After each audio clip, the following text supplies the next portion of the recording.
welcome to the Pitwall Panic podcast. This week we have SJ with us. He is the owner of Rush Racing League. And if you have not seen Rush Racing League, it is one of the biggest sim racing leagues that I have ever been in the Discord of, and it is absolutely massive, and everybody in there is absolutely amazing. So go check them out. I know they're on TikTok. I think y'all are on Twitter. Y'all are on a couple different places, and I'll get him to let y'all know where that's all at. With that being said, though, make sure you follow Pitwall Panic podcast on Twitch, TikTok, YouTube, Twitter, well, X now. I think that's pretty much all we got right now. So, SJ, do you want to tell them where they can find all your stuff at real quick? Yeah, mate. Welcome. Thanks for having me on the show. So we're on Twitch, Rush Racing 10. We're on YouTube, Rush Racing 10.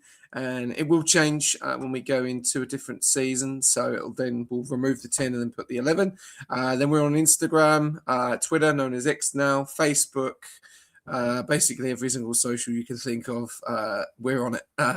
But our biggest gathering is Twitch as well. Awesome. So yeah, check us out, and Discord. That is awesome. Yeah, and also if you're in our Discord and want to join Rush, just DM me and I will send you the invite link, or I can just get SJ to post it in there later. And the more want to join, the merrier. That being said, we're going to kind of get into this week. For those that might be here supporting SJ or just new in general, the way we typically do it here is we'll go over some of the news that we've seen this week. Kind of, if you've seen any of the TikToks, we'll go in deeper thought process of the TikToks that I've posted throughout the week on the news. And then we'll get into the main topic, which this week is a discussion between the two of us on, what we've seen so far this season, who's met expectations, who's underperformed, kind of what we're expecting the ADUO to do, and what we're expecting this change in testing regulation, I guess you could say, for the Mercedes engine that everybody was so focused on. So that's kind of the plan for today. So getting into the news discussion. I don't know if you've already seen this or not, but supposedly something that I saw today is that Mercedes is reportedly paring down on the customer teams when the contracts end in 2030. And I read somewhere that McLaren might be building their own power unit when we get back to the V8s. Now, do you think that is a wise idea for McLaren? Because how long have they been with Mercedes now? Since ever? Since Lewis was there? Yeah, I think I would say. I think so. I think the problem is with the powertrains, and I think this goes very similar to Aston Martin this season, isn't it? Obviously Red Bull with Honda for a period of time didn't really have any problems. Was dominating for seasons and seasons. And then all of a sudden they've decided to change. Obviously the regulations has changed. They've then now gone to Ford. Aston Martin have now then gone the other way. They've gone away from, I think they went away from Mercedes, if I'm correct. And then they've then decided to go with Honda. And it just hasn't worked. It just it fell apart. They can't finish a race. They can't finish a race. The car is just not durable at all. And it's a shame because obviously Fernando is, he's a champion. And we brought in Newey to try and make that car competitive, and it's just gone completely the other way. And it's the same with Haas as well, to be honest with you. I think Ocon hasn't even scored 1 point this season, and Behrman's struggled as well. And they've gone, obviously, they were Ferrari as well. So building your own engine is a 50-50 if it's either going to work or not. If you've got the resources and you've got the money, which obviously McLaren do, then it might work. But I think they need to take a big leaf out of Aston Martin's book and look at that book and be like, well, what's gone wrong for you guys? And, what are the negatives that if we do build our own, power unit, then are we going to have the same problems? Because you don't want a team like McLaren having the same problems as Aston. And plus it's not good for the sport. We want to see all the cars, don't we, on the grid? We don't want to just see, two cars not racing, and that's the whole point of extending the F1 grid to two teams with obviously Cadillac joining. So I don't know. I think it's a risk, but it could be a risk with a great reward. Yeah, and like I think also you can look at Red Bull. Red Bull started their own thing, and the beginning of the season was a real struggle. But then you look at Miami, and Max didn't look too bad there. You look at Canada, and he was on the podium. So it's worked out at some point for them. Now, Aston Martin has just looked atrocious, and they finally had a car at Canada that could actually do something, and they screwed up the seat somehow for Fernando Alonso, so they just can't catch a break. And yeah, I kind of agree with you. I think it's a situation to where long term it could save them a lot of money because you're not having to pay somebody to build your engine, and you don't have to worry about the beginning of the season. They've been saying they didn't give us all the information. Well, they gave them the information they had to give them. So if you build your own engine, you don't have to worry about that bit of an issue. So I can see the pros and cons to it. I think the first year they might struggle, especially since they've never really built their own engines before. The chat pointed out that McLaren had Honda engines when Fernando was there, then Renault engines when Carlos and Lando were together there. So like they've always been a customer team. They've never really had their own engines. So yeah, like there will be some growing pains there. I just think long term it could be beneficial for them. And the point with Haas, I think that's more of a Ocon issue because you look at how Oliver Behrman started off and he was fantastic. And I think the past couple tracks just haven't been his track. Japan, obviously, that was more of an issue with the regulation and the dangers of the regulation that they have tried to fix since then. And then I don't know. I think the others just maybe not his strong suit tracks. But they did look really good in Australia. They look pretty good in China. So who knows? We'll see what happens there. You have any other thoughts with that bit of information? No. Well, it's a tough one, isn't it? Because if you do it yourself, you need to have the resources. And if you've got the resources behind you, then it could work. If you don't, then it's going to be tough. But I think really, without even looking in long term of these guys wanting to do this, I think they need to focus on getting this season under the way. Obviously, we've had so many breaks, and I think that we need to see what these cars are going to do with obviously the regulations keep changing, rules keep changing each week. I think we just need to see a full season with these new regs to see, what went well and what went wrong, and then review at the end before they do make a big decision. Because, I know they've got to look long term. They're talking about 2031 of changing things, going back to V8s or V10s. Do you know what I mean? That's over 4 or 5 years away. So that's a long. They're looking long term, but personally, I think we just need to focus on this season with the regs and understand what we can and can't do, and what the cars can and can't do, and what because at the end of the day, McLaren have already had problems. Oh yeah, they've had a ton of issues. Already. You look at Canada, and Lando Norris just DNF'd because I think it was a gearbox issue. So like, yeah, they're having issues they need to figure out anyways. I mean, and you mentioned focus on this regulation. This regulation has changed like 3 different times already, and we're 6 races into the season. So like it's a wild ride right now, and it almost seems like the FIA doesn't know what they want to do. I'd agree on that. It's just it's always slow up and down, isn't it? It's all this changing this week, this changing this week. They have a meeting about you got 9 teams, 10 teams, probably apart from, you probably got 9 teams because the 2 teams that are doing okay is Ferrari and Mercedes. They probably weren't even involved in that meeting. You've got 9 other teams that aren't happy. You've got issues with so many different cars. We're going into the new season and you had 4 cars that didn't even hit the grid. The two McLarens had 2 faults, two different faults, and McLaren had no idea what to do. And then you also got Cadillac, and then Aston Martin couldn't even do 15 laps on track. So it was just so many more issues. Since then, though, since Miami and since Canada, we have seen improvement. You know, I thought we saw a lot of improvement with signs in Canada. Albon seemed to go the other way. Perez looked really good in the sprint. I've got to say, P12. I think it was their highest finish of the season. I think So P11 is the there highest. Was it P11? I think so. I could be wrong there. And if chat wants to fact check me, please do so. But I want to say it's P11. I'll fact check you. Yeah, let's have a look. But you can see there's improvements. Do you know what I mean? We are seeing a lot of improvements. And P17 in the race.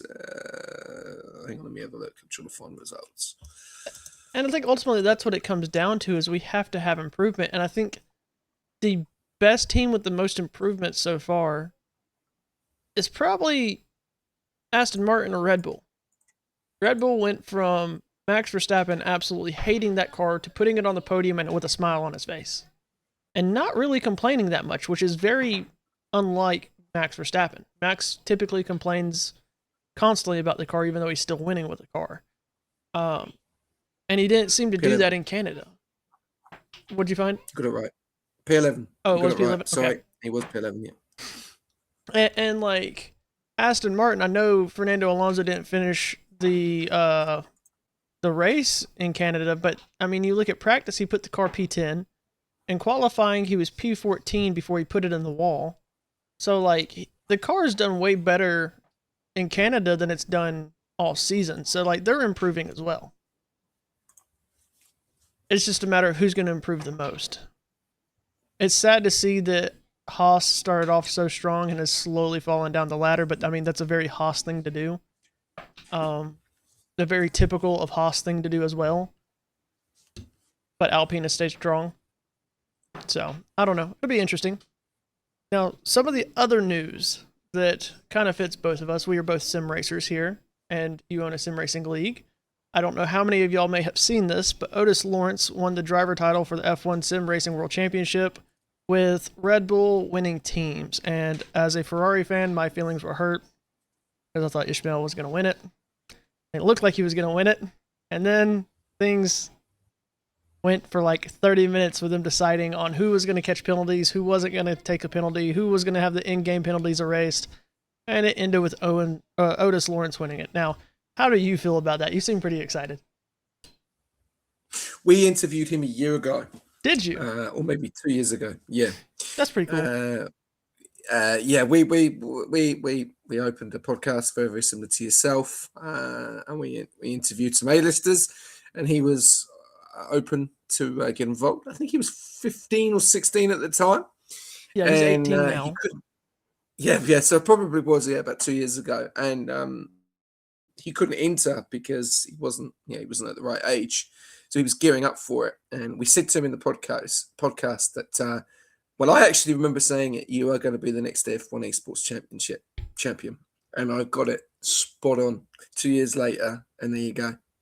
His racing is really something else to watch, and the way he just keeps fighting when he races. And also another stat that I forgot to throw out there: he is the youngest to win the F1 Sim Racing World Championship as well. So. He sets his own record as well at the same time, which is just phenomenal and impressive. And he just seems so excited and truly love racing, which sometimes you don't necessarily see that. Some people just do it because they're good at it. He genuinely seems to love it. Yeah, I definitely wanted to throw that out there. I know our main stuff that we talk about is, real life F1, but it's cool to see when a kid, I say kid, he's 18, but when somebody that young is involved in the F1 world in a way like that, and seeing how sim racing is becoming more of a, I guess you could say, gateway into real life racing. Who was it for McLaren that was racing sim racing and ended up in a seat? I can't remember what his name was. Well, Isaac Hadjar. Was it? Was racing for PSGL, back in the day, and now races for VCAB and Red Bull. Yeah, so I mean, like, it's one of those things, as young as he is, could we end up seeing Otis in a real car off of the sim rig and on the grid? It'd be amazing to see. I don't know if it'll happen, but it'd be amazing to see. Got $1 million. You're right.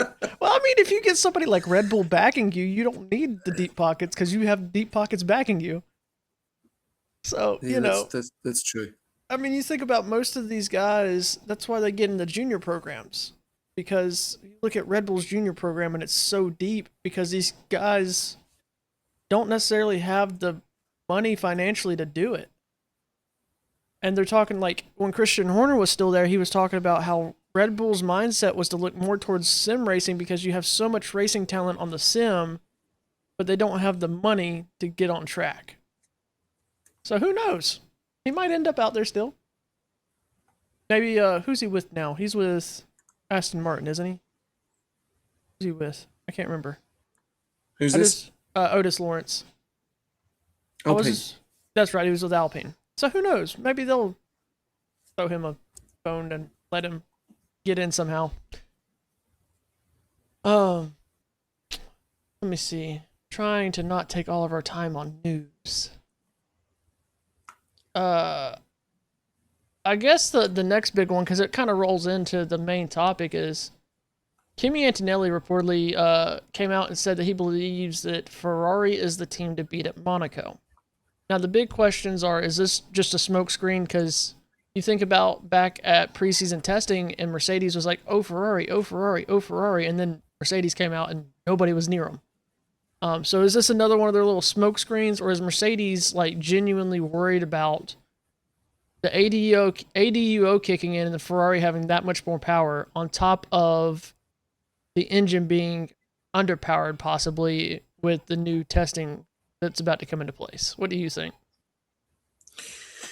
I've got a bit of a scenario on this because I've watched it and I've seen upgrades, and if we look at Miami, the only team that didn't upgrade I think was Mercedes.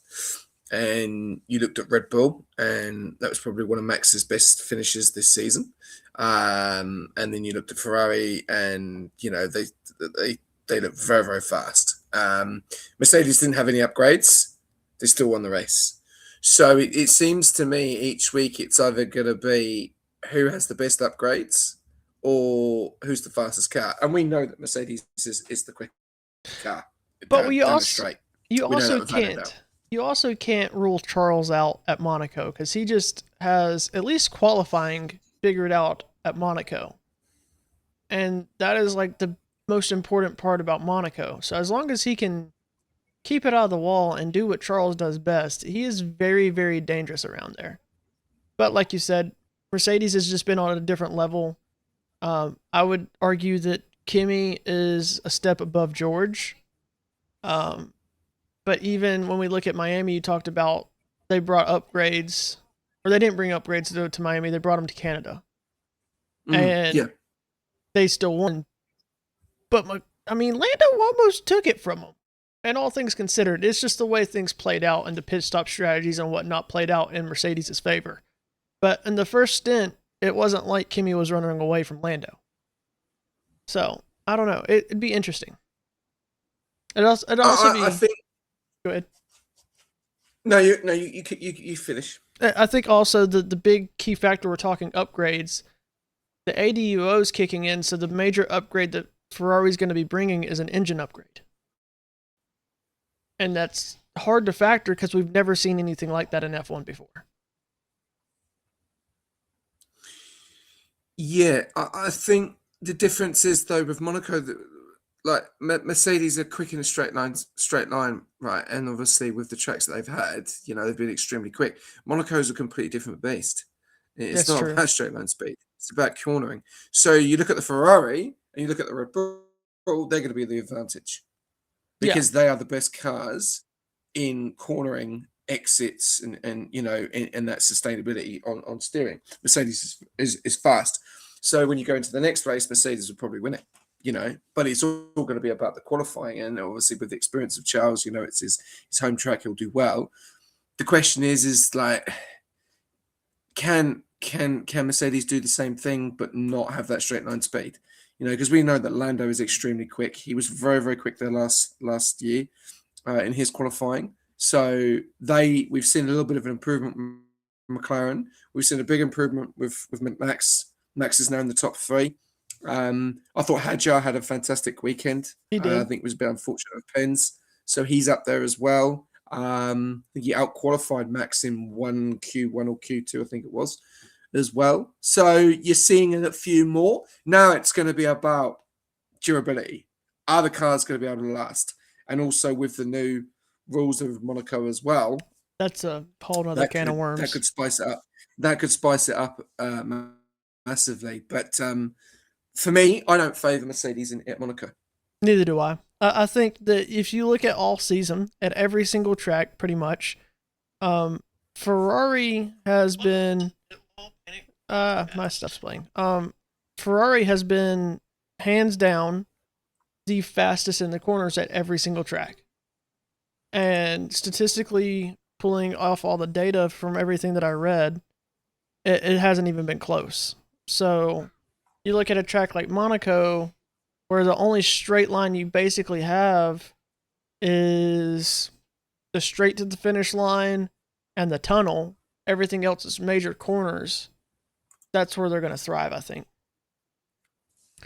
And yeah, like you mentioned, the FIA is changing stuff with Monaco. I have mixed feelings about this. I know some people were like, "Well, how is this racing when you're slowing it down?" Well, racing is still racing if everybody's racing at the same speed, whether you're running karts or whether you're running the fastest car in the world. So I'm not saying that that is part of it, but it just feels like the biggest issue people have had with Monaco is there's been no real battles, and now we're slowing the cars down. I understand it's for safety, but how is that going to affect the battles? They don't look to be having many, if any, active aero zones, and they're not going to have that much battery, from what I understand. Or have I misunderstood something? What is your interpretation of it? Well, it's all been about overtaking, isn't it? That's what Monaco's all been about because it's narrow. It's extremely difficult to overtake. You're probably going to see, trying to see everyone go into turn one. Trying to overtake up that hill is extremely difficult. And then the rest of it, as soon as you get to turn one, turn two, that's it. You'll see a few maybe moves going on at the hairpin, and then after that, it's coming through the tunnel. And that's it, and then they've got the pointless. Well, he did have it. You had the pointless DRS down the main straight, which I think was a waste of time, personally.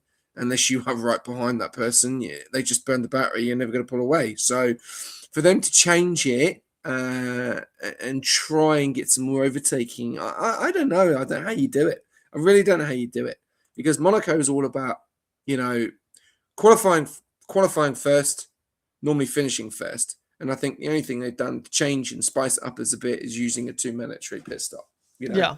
because they know that the hards can do 50, 60 laps. Like literally you could have an incident, use the front wing and pit and probably do the whole race on lap 4 to the end. They just last forever. Do you know what I mean?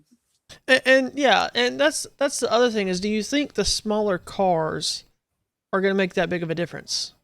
This regulation, the car is just a little bit shrunk on the sides and on the width, or on the width and the length.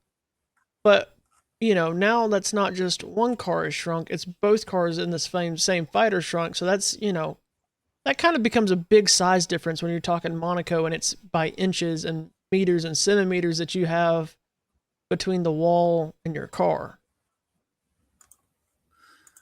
I don't know. Removing straight line mode in the race, is that going to make a lot of difference? Canada it would 100%. Oh, for You sure. got the straights. Monaco. Where's the biggest straight in Monaco? I think the tunnel. Yeah, and probably the start. Probably, and it's not really that long. And unless you've got enough boost going down into turn one, it may make a difference. So if you are right behind into that last corner, coming out that left and the right hander before you used to be able to get the DRS, there is probably going to be your only best bet. But how many Tunnel, people? very dangerous. How many people have tried to make that move into turn one and ended up smashing into a wall because they Well, carry that's why too it's much going to make speed it into so it braking? Do what? yeah, but that's why it's going to make it so exciting, because if they do test themselves and you got Lance Stroll on the on the grid, then yeah, we could see ultimate red flags as well. And spicing it up, it could be wet, Yeah, which would even be better. So I don't think it'll make a lot of difference. and Maybe for the faster cars, maybe like so probably Mercedes and Ferrari and Red Bull. If they're in that battle with some of the slower cars at the back, yeah, probably I'd say. and But yeah, then I you don't think it will also at the front. you also have the thing with was it Perez or was it Botas that went in the pits in Canada? I think a control arm just broke and just left the car. No contact, no reason why, it just broke. And then you look at a track like Monaco, if that happens, well, you are in a rude awakening. So I mean, Yeah, I don't know. It's going to be kind of scary to a degree, I think. Now, as far as yeah, that I go remember ahead. that. I remember that. That was very, very strange. Very, very strange. Coming down the main, down into the World Champions, goes into the pit lane, and the whole thing just burst. Made Just no can't believe sense. it. Don't understand it. Unless the suspension was cracked or something. But yeah, very dangerous, because if he would have taken that turning and gone down that straight, that could have been, he could have lost control, gone into the wall. Anything could happen. So I'm here for Perez for noticing that, and yeah, noticing that there was something wrong with the car. Well, my question is, how much did he notice, and how much was it?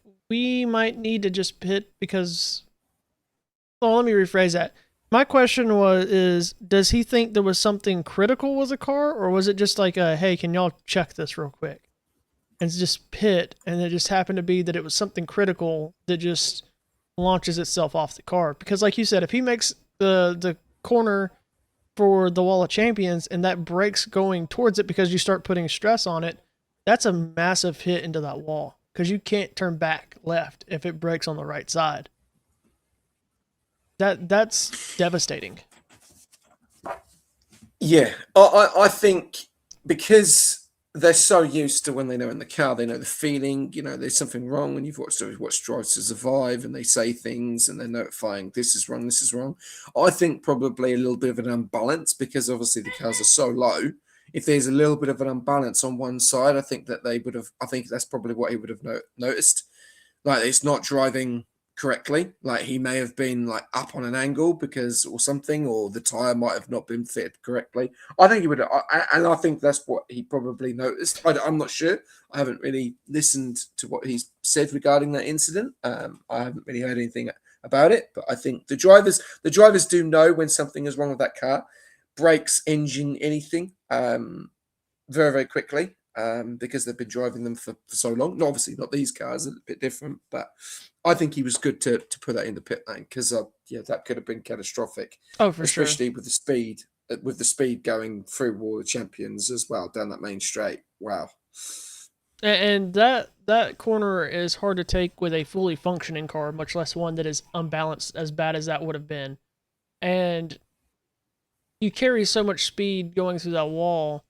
You watch these guys coming through, and when the car is completely perfect, the car is still kicking the rear end out. I mean, you look at Charles going through there, and he about put it in a wall just because he lost the rear end. If that car is even slightly unbalanced, that percentage of that possibility just skyrockets. Uh, Yep.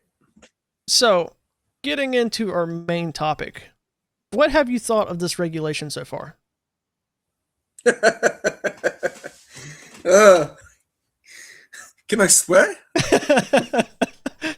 Minimal. let's keep it family friendly. I think it's shit. I really do.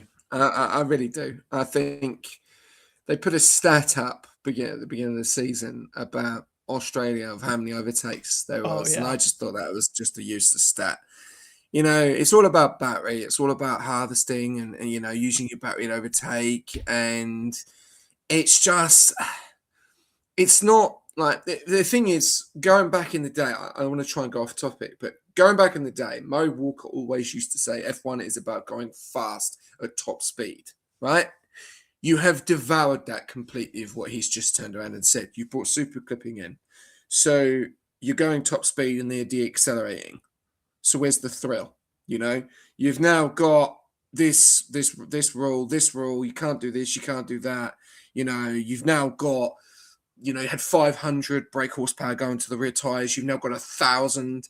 People were wondering why the cars were spinning out in qualifying, why the issue was Max, why the issue with Piastri. Well, these guys have got to get used to it, and then they're now not. I think they were upshifting last season. They're now downshifting, so they've had to completely learn the other way around. The cars are just there's no MCU, so there's no. It's all battery related, and I don't know. It for me. I think Ferrari and Mercedes have nailed it. I think whether the way they've been developing moving forward, because if you look at Merck when they had the porpoising problem with Hamilton, you know, and they had problems with the Merck for ages, that they were down and out. You know, they had to do something, and I think that they have developed their car for these regulations, and I think everyone else hasn't, and that's the problem. But the problem is we want to see every single person compete. You know, Cadillac looked like they're in the same situation as Haas. They come into it. They had one chassis. They didn't have the money. Cadillac have got an extraordinary amount of money, but they're brand new. They've got really no understanding of F1. Yes, you have with muscle cars and, you know, V8s and all that, no problem. But this is a completely different beast. Yeah. These cars are smaller. The drivers, there's just so much, but it seems to be about battery. It's all about it. It's not about wheel to wheel racing. It's not about overtaking. You know, the DRS was fantastic. They've taken that away. They've used the back, rear, and the front wings. You know, I don't know.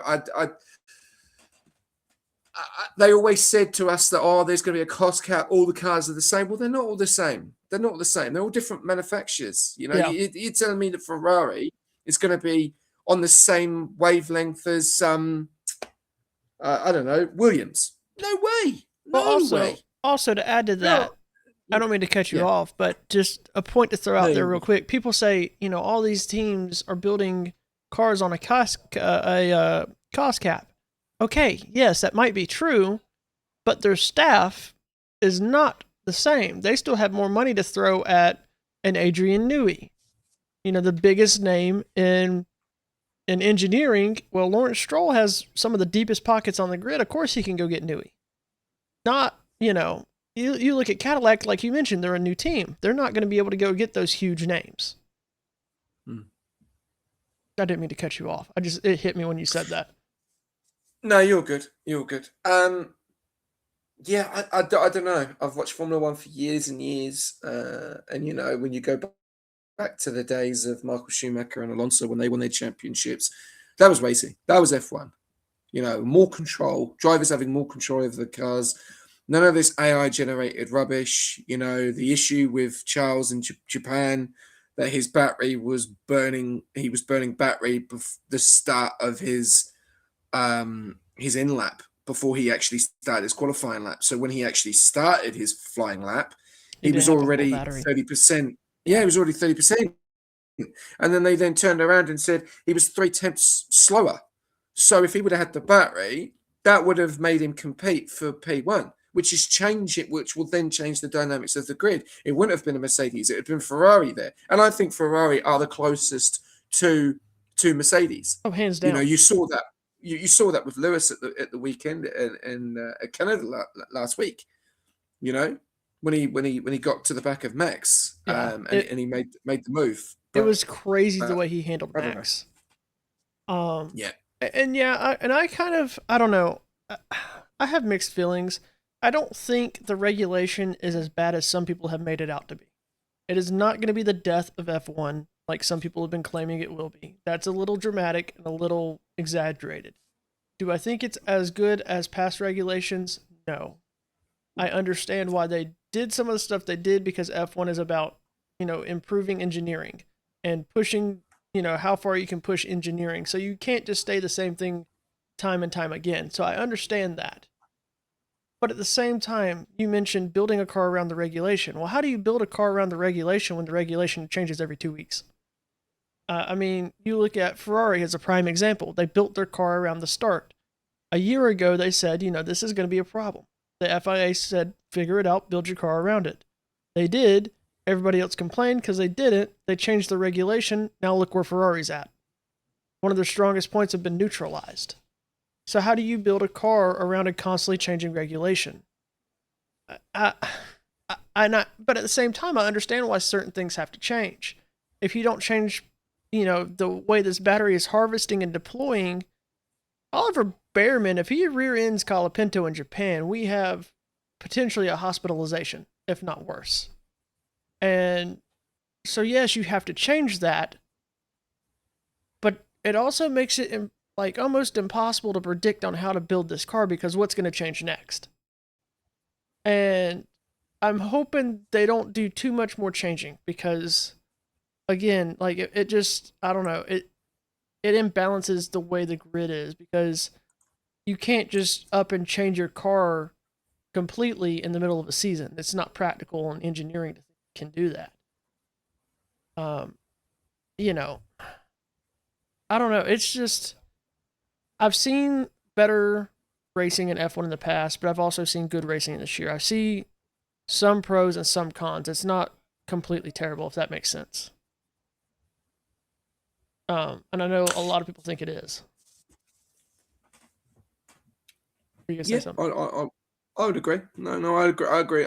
My opinion is that I want to see racing. I want to see top speeds. I want to see these guys go 200 mile an hour, slow down, and then go to 60, and then go to corner, and then flat out again. I don't want to see de-acceleration down the straight. Yeah. I'm gonna use an example. Right, my wife asked me if I want to go to see F1 this year, right? And as much as I love F1, I said no. And she asked me if I want to go to Vegas, and I said no. Because why do I want to see a car do 350k down the strip and then de-accelerate before it even gets to the corner? It'd be shocking. Can you just imagine the cars going down the strip? Mm-hmm. Cause think it's about the what longest straight on the calendar. It would just be. For me, I don't know. Last season, I loved it. And the season before that, loved it. Season before that, probably one of the best seasons ever in F1. I'd say Lewis and Max was just the best we've ever seen. Are we going to see that again? Probably Maybe. Not. Are we going to see it with two teammates? Maybe. So, I don't know. I think you're right what you're saying in regarding the changing the regulations. So how can you fix a car? How can you, build a car on that? But also, everyone needs to go with the times. It's the same with every sport. It's not just F1, it's every sport. You've got football, they've got the VAR, they've got goal line technology. Cricket have done the same. Rugby have done the same. Tennis have done the same.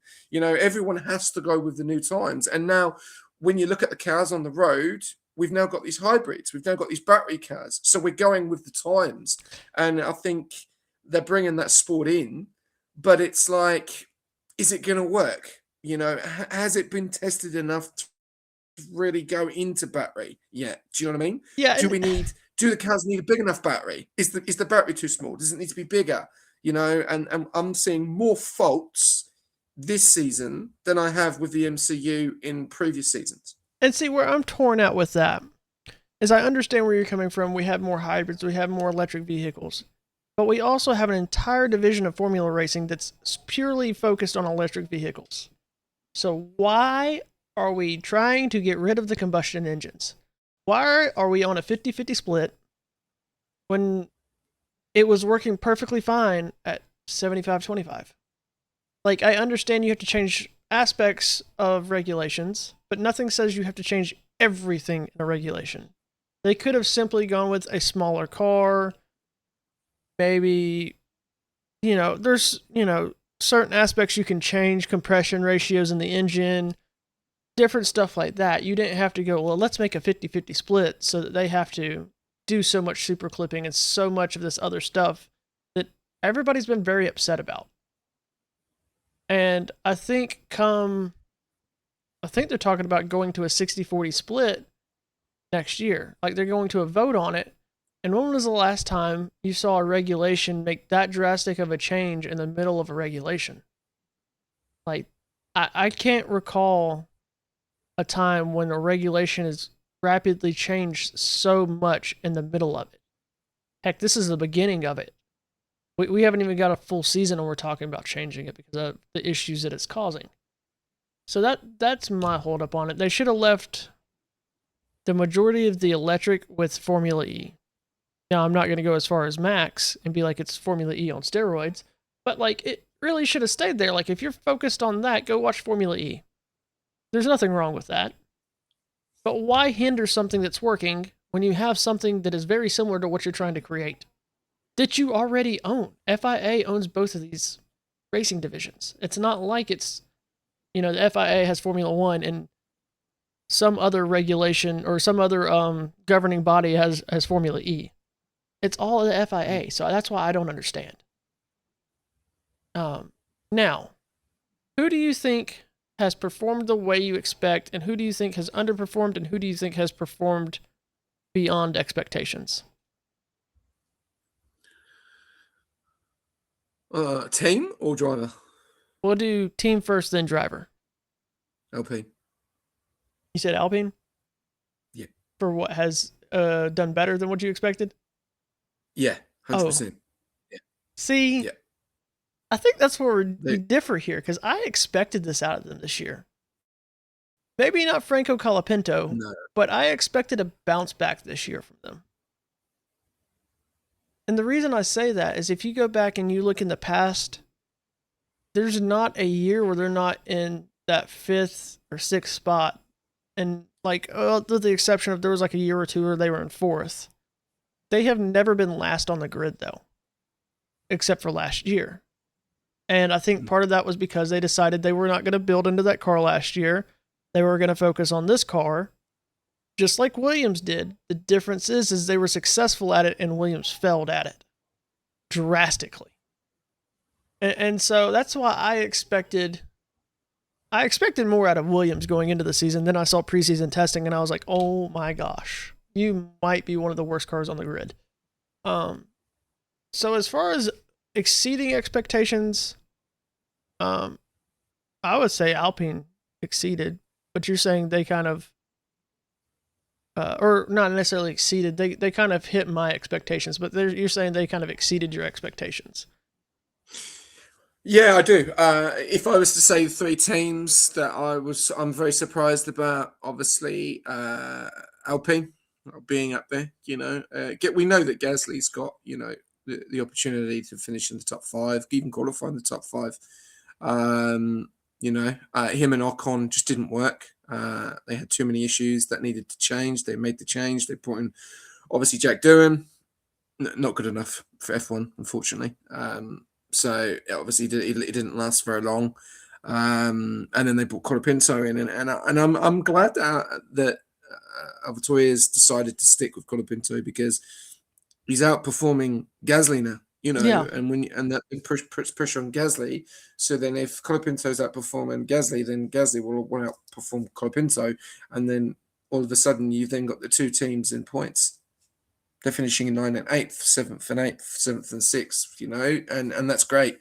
My other team is Haas. I think they've been absolutely terrible. I think Behrman, a lot of people were looking at him being the next replacement for Lewis Hamilton for the Ferrari.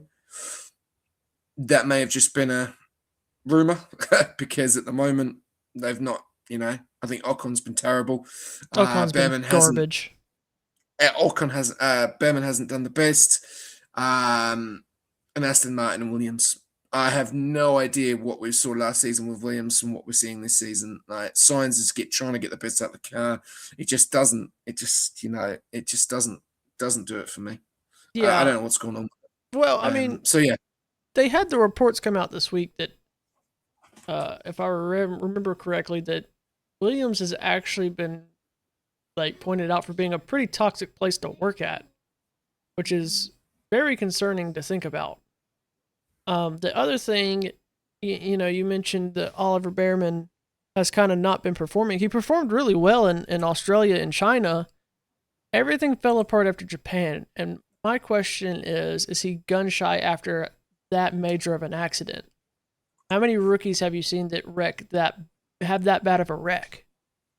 I say rookie, I mean it's his second season, but still, like that's a major wreck to have early in your career. And so I wonder if it's shaking him some, and I wonder if he's trying to find his bearings. Ocon, I think he just needs to get left behind and no longer be in F1 personally. I think his last year at Alpine, he was not super stellar. I don't think he was that great last year for Haas, and he has picked up where he left off last year. I don't see him being in F1 in 2027, and I kind of hope he's not in F1 in 2027 because he is just holding Haas back. And that's harsh, but it's true. As far as I just completely went blank. The one that I guess we can, we've talked about the one that I expected to do what they're doing is Ferrari and Mercedes with all the chatter that was going around. And I guess really Red Bull kind of meets my expectations. If you go back to trying to remember what episode it was. I can't remember the episode off the top of my head. But if you look at preseason testing, there's an episode that we put out and we ranked who we expected to do what. And in that ranking,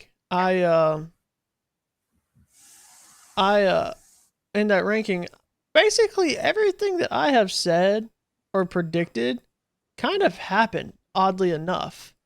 I said Alpine was going to be higher up, and the folks we had co-hosting at the time said I was crazy. Well, here we are. I thought Haas would be higher up, and they were up until Japan. That's when everything really fell apart. It's been Mercedes and Ferrari, which I said would be the 1 and 2. I didn't know which place it'd be in at the time, and that's where we've been at. So, as far as expectations go, I feel like most have done that. The ones that have let me down the most, though, I think have been Haas, because they started off so strong, and it has just crumbled. It's like somebody tied a cinder block to the back of their car, and they just forgot how to drive. Never in a million years would they have had the performance they had at Australia, and then you would tell me that they would fall down the grid as far as they have. I'm just mind blown by it. And I think a big part of that is Ocon, personally. And the last time I made this comment, it was on TikTok, and somebody said, oh, well, Ocon brings all this experience, and he can guide Ollie on how to handle the PR, how he can handle having a bad race, and this, that, and the third. He can give, development to feedback back. Okay, everything you're listing is the same thing a reserve driver can do. So why does he have a seat? At the end of the day, if you have a seat, you have to score points, and he just cannot do that. And I think Duhan, and you mentioned you don't think he was ready for F1. I don't think he was really given a chance. Because you look at how Colapinto did in that car. He didn't do any better.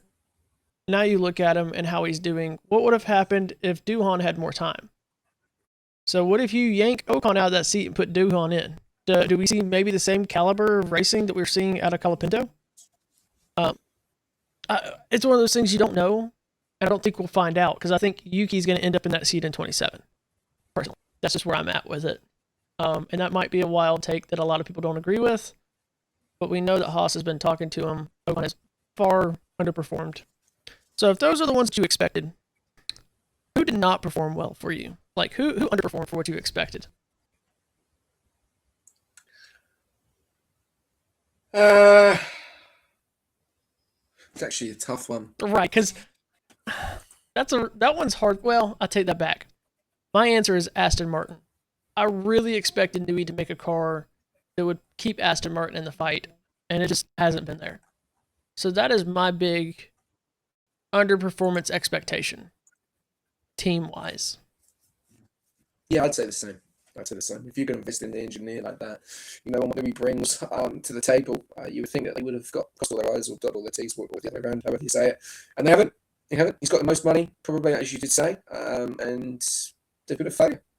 And they've got a driver in there that has got years and years and years and years of experience. And I would not, even though Alonso's come out and said he's going to go again in 2027, I wouldn't see why you want to. Yeah, I don't understand why he wants to. I don't understand why Lance Stroll is still in the car, other than the fact that his dad owns the team, but it's clear that he does not want to be there. If he wants to race, Aston Martin has their hands in other parts other than just F1. So I don't understand why he's not going to like WEC or something, because they have Aston Martin over there. So if he still wants to race, he doesn't have to be in F1, and he just doesn't seem to want to be. Like, this is the second year in a row. It doesn't look like he's want to be there. I don't know, but yeah, Did you stop the opportunity for someone else to just jump into the car? exactly. That's true. And like, how much young talent is out there that could be taking that spot that's getting wasted away? I've said this in the past that I think that Lewis Hamilton's chance at winning another title was wasted away in the ground effect era, because it just simply wasn't a good era for him. And I think at this point he is too old and his body can't keep up with his mind in the way that it needs to for F1. How many other? I disagree. You disagree? Disagree. I think Lewis Hamilton was never going to win a title after Abu Dhabi. Really? Okay, well that's a different opinion on it, but kind of the same concept. He's not winning another.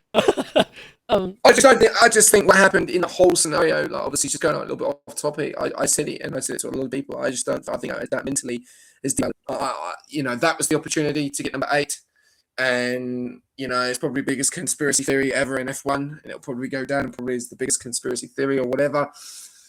And when you look at the F5 rules and all that, and you read the book, it shouldn't have happened, but it did. And Max is a 4-time world champion, and I just ever since then I thought no, and he won't do it for either. No, I don't think so either. I think Lewis will be the best number 2 driver on the grid. And at the moment, you don't think so? at the moment, I think he'll beat Leclerc. Really? Yeah. I think Leclerc's had a couple bad races, but I think at the end of the day he will still beat out Lewis. No. As long as he can get his mental back. I think right now mentally he is shaken, and he has to fix that. It's going the other way. If you listen to Lewis in his, it's really interesting to say this, because if you actually bit of the crystal ball and you go back to when Lewis was interviewed last season, and you listen to that interview that he basically said that he was the worst driver and it was the worst interview you've ever heard of Lewis Hamilton. This person this season, completely different person. He's happy with the car. He's confident. He likes the car. He likes his driving. He's enjoying his driving. And that's what you need. You need that confidence. You need to be confident in the car you're driving. You need to be confident on track. Confident in your own, what's the word I'm after? You need to be confident in your own abilities. In your own ability. And we know the guy is a 7-time world champion. He's not off the back of a crisp packet or a cornflake box. Do you know what I mean? Yeah. He's done it. He's been there. Charles hasn't. And he's got the caliber to do it. He can be a champion, but he is going the same way as Lewis. He doesn't feel confident. He doesn't feel confident in the team decisions that are being made. The car's not fast enough. They can't keep up with Mercedes. There's loads of negatives, and when you have that negative divide between the driver and the team and the decisions they're making, it causes them a little bit of what's the word I'm after? There's another word. The clash, the divide. It's not. It's doubt. Oh, yeah, That's the one. Doubt. He has doubt, and if you have that doubt, if you have doubt in a race, you're in trouble. Yeah, and Lewis doesn't. I can agree with that. But my counter argument to that is Charles has never been a super positive driver. He's very much so like Max, to where he is very much like Max, where he's always been very negative about the car. If we're honest, this isn't anything new for Charles, but then he still puts the car in his top position. I mean, you can say that Canada has been his worst drive ever, and he still finished 4th place. So I mean, he's finished 4th in the Grand Prix and 5th in sprint, and called it his worst weekend. So I think it's just, in my opinion, Charles is very much so the one that is going to have a bad weekend and then put it behind him. Does that make sense? Yeah. And so, the thing is, I don't know. I think that in that press conference or on the radio, he's going to complain. And then later, he's going to come back and go, no, that's not how I really feel. I mean, you think about, what race was it? China, maybe, where he's like, Kimi's wheel to wheel is just awful.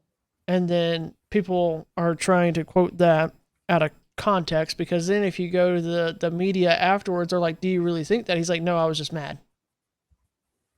And so I think he says stuff off the cuff and he's upset in the moment, but that's not how he genuinely feels, if that makes sense. Yeah, but he finishing 4th, but he's 44 seconds off the leader. But also, keep in mind, he finished 4th and finished 44 seconds off the leader, but he almost put the car on the wall and saved it. So, I mean, all things considered, it could have ended way worse. But he still finished 4th. It could. And then you look at Miami. Yeah, Just let's not bring that up. That hurt my feelings. a bit abysmal. 64 seconds, do you know? And then the race after that was what, Japan, Japan, he and finished. 16, 15 seconds behind the leader, and that's the problem. They're too far behind, Yeah. and they want to be closer, and they just can't. Well, And he said that. I'm saying, looking at the head-to-head between him and Lewis, I think he ends up beating Lewis still overall. I don't think so. I think Lewis has got it this year. We'll see how this plays out, and then when it ends, we'll have to have you back on to have a conversation about that. My other team is McLaren. For doing what? Over or under performing? Under. See, I expected it. I called this, and a lot of McLaren fans wanted to roast me alive because I said, watch, this year they will not even be close to the fight. Because if you look historically, McLaren will have a strong end of the regulation, and then when the regulation changes, all of a sudden, they forget how to race. They forget how to build a car, and they're nowhere near the fight. And what has happened this year? And that's what I said was going to happen, and everybody's like, you're just being a hater. No, they just historically do the same. They have a pattern, and they're sticking to it.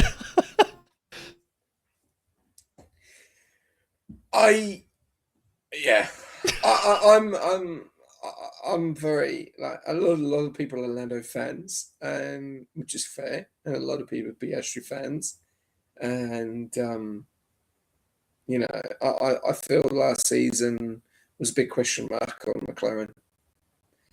I A big agree. question mark on Zach Brown.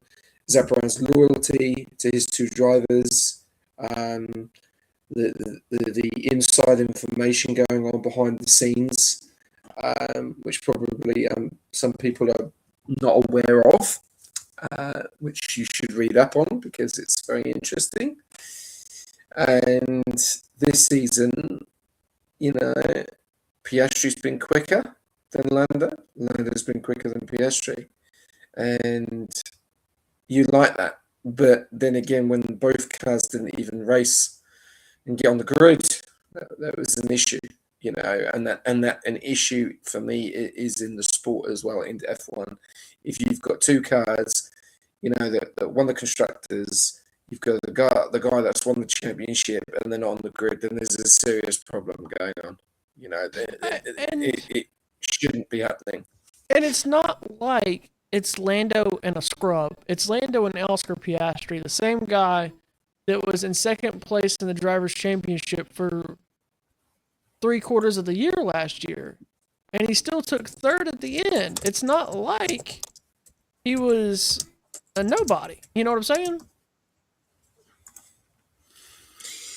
Yeah, agreed.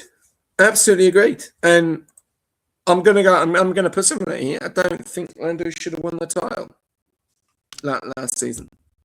Yeah, I think he should have, in my opinion, he should have got a penalty for going off track. If you look at the rules and the regulations, I know people will say, well, Yep. Yuki moved under braking.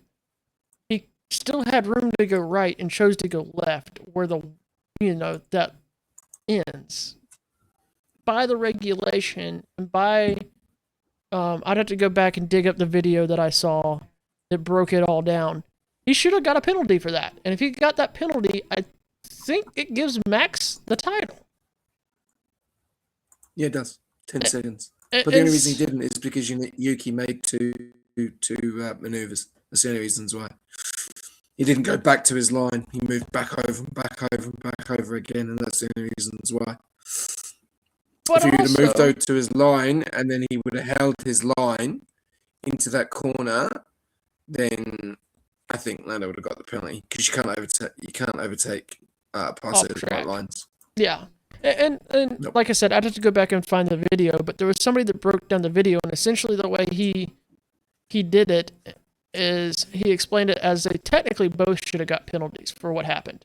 Yuki should have got one for moving twice under braking, and I can't remember the reasoning behind it, but Lando still should have got a penalty for going off track the way he did. But I mean, I'm not going to sit here and let's make this another 2021 Abu Dhabi on, let's fight this to the death kind of deal. You look at the second half of the season that Max had, and if Red Bull could have given him that car sooner, Lando stood no chance. Let's be honest. So I still agree with you on that. I think it's like, we go back in seasons and what if, but I think McLaren will be a late bloomer in this season. I think they'll come good later on. I think you're talking about what we got round. Monaco's round 6, so I reckon you got maybe round 8, round 9, round 10 is when they'll start coming into it, because they're not far off. They're 5th and 6th in the table at the moment. Bit of a gap to Lewis, 58 to 72, and it looks like they're having a battle with Max and Alpine at the moment. That's where their battle is, and I think they'll come into it later. We'll see. It's possible. And I think Max is the other one. I think he's the other one who's overachieved. Oh, for sure. They gave him a soapbox, and he's actually put it on the podium. And Hulkenberg as well. Yeah. I don't know what's going on this season with Hulkenberg, because the Audi seems to be I think the Audi's a great car. I think it looks spectacular, and it just, they seem to do very well, but I don't know what's going on with it. It just doesn't seem to be working in the race. It seems to be working qualifying, but not the race. So I don't know what's going on there. And I don't think it's necessarily a Hulkenberg issue, because you look at Gabby Bortoleto, and he hasn't exactly been super stellar in it himself. I think since Jonathan Wheatley's left. I agree with that. I think Wheatley had something going on, because at Australia the car didn't look bad. And you think about 8th and 9th? Yeah. The car didn't look bad, and after he left, everything has seemed to fall apart.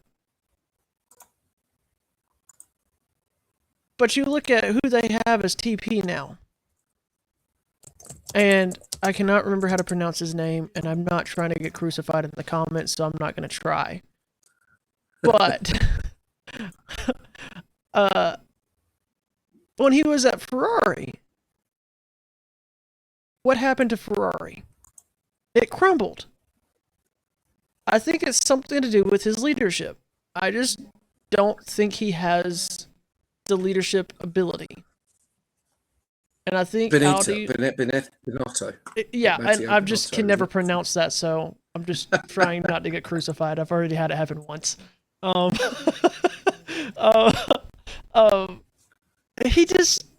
don't think he should be a TP. Maybe put him back in the role that he had originally, and then bring in an actual TP, and Audi will start to thrive again. Now, we'll kind of combine these two together, just for time's sake. What do you think the ADUO is going to do for F1, and how do you think the new testing for the power units and combustion engines are going to do to Mercedes? While you're thinking on that, I have no idea. I'll pose if you're thinking.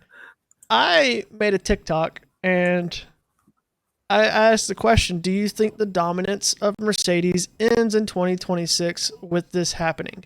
The big running thing has been that they're at 16:1 compression ratio at ambient temp. Once the engine gets hot, they're at 18:1. But with the new testing, they'll test ambient and hot. If they're at 18:1 hot, it's an automatic DQ. So that's going to slow them down some, obviously. And then you have the ADUO, and, from my understanding, that is the engine manufacturer. That's not based off the car. So McLaren, Williams, Alpine, Mercedes, I think that's all of them. They're all running Mercedes power units, so none of them are going to be able to have that upgrade to the engine. But then you're going to have Ferrari, you're going to have Red Bull, you're going to have Audi, you're going to have Haas, you're going to have Cadillac. They're all going to have better engines because they're going to be able to utilize the ADUO. Unless the caveat to that, there was a rumor going around that Red Bull might have a comparable engine to Mercedes. And if that's the case, they won't get ADUO. But the others will. So if, specifically Mercedes, because the others haven't figured out that loophole, but if they're not able to run that 18:1 compression ratio that has helped them run away, and then you allow Ferrari to build that engine up with whatever upgrade they bring, does that bring the downfall of that dominance? Because Ferrari is going to be getting more power while Mercedes is losing power. You know what I'm saying? Yeah, I think personally, I think whoever has the upgrades is going to have the advantage every week, and we've seen that. But I think Mercedes just seem to be a little bit ahead of the game, and I think they're going to be hard to beat. And even with the ADOU, I don't know. I really don't know. I think they're one step ahead of everyone else. I think Ferrari are not far behind, and I think everyone else needs to catch up. And that's how I've looked at it from how it's gone. When you put restrictions on speed and stuff, yeah, that changes things. But if they're still quicker in the corners, it's not going to change anything. You looked at Antonelli. He raced against, obviously, Max in that P2, and Max couldn't catch him. Yeah. Just couldn't. It was 4.8 seconds for about 4 or 5 laps, but that was due to traffic. And then all of a sudden, Lewis got behind Max and then overtook Max. So I don't know. I still think it's going to be a pure dominance of Mercedes still. I think Ferrari, when they nail it, I think they won't be far behind. Yeah, no, I agree with that. I do think that it is going to make the front a little more challenging. I still think that Mercedes will be beating McLaren and Red Bull. I think Ferrari will be able to take a fight to Mercedes better, though. I think the ADO is going to make the biggest difference as in the midfield and the back. Because right now, everybody in that situation is scraping for every little bit of advantage they can get. I think what's going to hinder Mercedes the most is not that engine upgrade for Ferrari. I think it's going to be the testing that does not allow them to run that 18:1 compression ratio. That makes a big difference. It seems like that's only 2 points going from 18:1 to 16:1, but that's a big difference. If you know anything about engines and the way they work and compression ratios and all that's massive. I think the number that I heard is that will hinder them 0.3 a lap. While you looked at Canada, it was 52 laps? 0.3 over 52 laps every lap. That's a big difference. That covers that 10-second gap. So I think that's going to hold it back the most. I don't know. I think time will tell. At the moment, no, I don't think so. I think Mercedes have got, I think they're advantage Mercedes at the moment. But we'll see. We'll see, because obviously we've seen straight line speed, we've seen Mercedes battle this season, Also, I'm going to be a little bit worried about what happened with Russell. Yeah. Because when you start getting them doubts into your head that, starting problems with cars, is that going to happen again?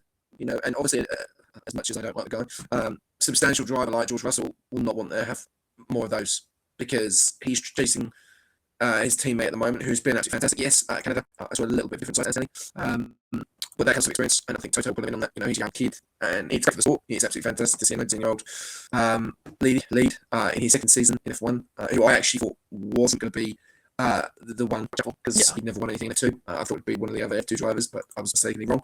So, yeah, I think Toto's got a serious team as a result there with Russell and Anthony, but I think there'll be a little bit of doubt if the engine issues again, because that car just completely died. And then obviously you had Lambos as well. I think it was about 5 or 6 months later. So, and Russell can't afford to have those issues, especially when he's battling, because otherwise it's going to be, and they'll be, instead of 25 points or 35 points, he's going to be about 100 points in front very, very quickly. So, they need to try and pull that back in. And I think he'll make mistakes in the season still. I think he'll make those mistakes. I think he will make a few more. I think that they're going to... It's good to see the pressure that he put. You could see that Russell was the favourite for Canada, but Antonelli just pipped him a little bit with speed. But, I think a little bit more concentration, a little bit, more patience is key. And I think he will make mistakes in some races, and he might have a few DNS this season. But I don't know. With what you were saying about the AOU, I'm not sure. I still think Mercedes have an advantage at the moment. But I think time will tell. Yeah. Monaco will give us a good understanding of what's going to happen next. I think as far as the duo goes, Mercedes, George should be worried. I think anybody that has watched F1 as long as George has been in it, it's pretty apparent that Canada is the best track. He could not shake Kimi in the sprint or in the Grand Prix until, the incident in the sprint where he ends up launching the car off the track through the hill. And I think that probably did some damage to the car that they didn't really talk about or mention. But like, he really couldn't shake him until then. So I don't know. I think Kimmy is going to pretty much dominate George, whether the car fails him or not. The car was running fine until the battery. So for those that don't know, the reason why George had a DNF is the engine failed due to the battery. That's what caused all of that. It died out because of the battery. But until that point, it's not like George was running away with the race, and that is his strongest track. So I don't know. I think it'll be interesting to see. It's going to come down to how many mistakes does Kimi make because he is still young. It's going to come down to who has the more reliable of the two cars. And for the George fans out there, please, please do not downgrade what Kimi has done, like many people have, because George is your favorite driver, and your feelings are hurt that he's losing. He's not as good as people think he is. He is such a overrated driver, in my opinion. I know we did not get to breaking down the drivers who have overperformed this season. Kind of talked about it a little bit. We didn't get to really talk about, on the driver side. We talked more team side. But with the sake of time, trying to keep this close to an hour, we're going to go ahead and end it here. Do you want to go ahead and give them another reminder of where to find Rush at? Yeah, thanks, man. So we're on all socials. Our main one is also our Discord, so check us out, Rush. I can flick it in the link if you want, if that's all good. That'll work. I'll put it in the description. Yeah, put it in the description. We're at Rush Racing 10 and Rush Racing 10 on YouTube and Twitch. And we're also on Twitter as well. Rush Racing, maybe Rush Racing League, and TikTok as well. So you can check us out there. And our season is about to finish on Tuesday, our last race of the season for Division 5. And then we'll be gearing up, which dates will be announced later on in the week. For new F126 new regulations. We've seen the trailer drop. It looks exciting. It does look exciting. A little bit. I think people are a little bit overwhelmed at the moment, but we'll have to wait and see how it's going to go. And I also just want to touch base on what you were saying earlier before we do wrap it up. It's still early days. People are writing people off and stuff like this. We're around 6. Do you know what I mean? Like there's so much more to go. And like what you're saying with this ADOU change as well, anything can happen. Anything can happen. And they're doing this next race. George Russell wins it. Pulls it back into nice little battle again. Do you know what I mean? Yeah. And Ferrari are keeping on their tails. 75 to 88, 72 to 88, And if they go wrong, McLaren on their tails. So, everyone's quite spread out at the moment. Anthony is obviously an advantage, but between Russell, Charles, and Lewis, it's quite tight. Max is putting some good performances as well, and he looks like he's not that far behind Oscar. So, yeah, long way to go. I think anything can happen. And to add to that, before we close out, keep in mind, everybody, Max covered a 102-point deficit, and then some last season. So, yeah, nothing's done yet. There's supposed to be 24, but then we cut out 2 races. So we're looking at, 22 races this season? Or have they added something to the calendar that I missed somewhere or forgot about? 22. So we're at 22 races this season. We've done 6. A lot of racing left. I know a lot of people think Mercedes is going to run away with this. Ferrari is only 70 points behind them as a constructor. And that sounds like a lot. But if you won 2 and they deal double DNF, that gap is gone. I mean, it's still there, but it's minuscule at that point. So anything can still happen. Thank you to those who have come to watch it on the live. I know we had some issues with Twitch, and I'm sorry for that. If you want to watch the whole thing, you can catch us on YouTube. It'll be uploaded tomorrow. And catch us on TikTok, Twitch, YouTube, Twitter. We're also on Discord. The link is on both the Twitch and the YouTube. It's not on TikTok, but